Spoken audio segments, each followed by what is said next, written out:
karon atong sugdan ni pork strips. So ato ning buhaton para sa ato ang panigudto. So lutong pangbahay lang, natural ra gyapon ang ato ang daily nga buhaton. So karon mag-start na ta.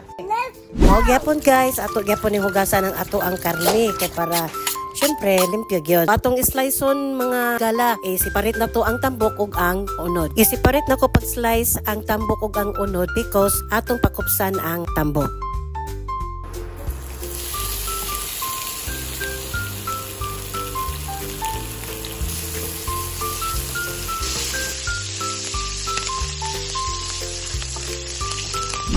Human na itong pakupos sa ato ang tambok, ato na sang isunod og slice ang unod. Suka, kuha dito ang patis og ang seasoning.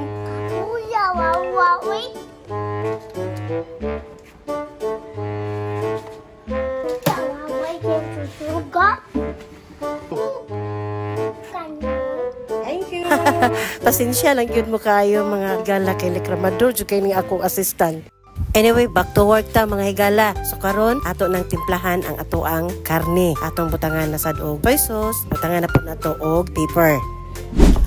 Hiwaon na to ang lamas, bombay, ahos, sili at sal, butig ug ang patatas.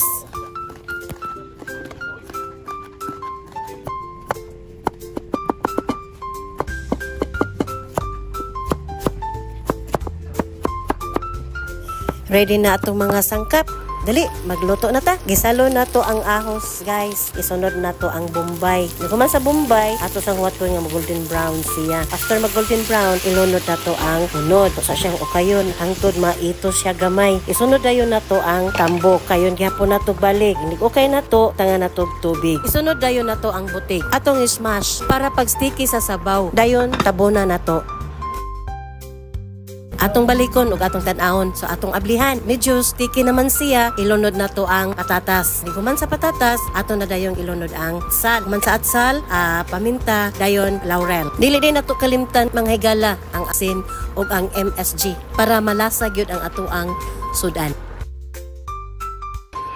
Mao na ni mga higala ang ato ang pork strips.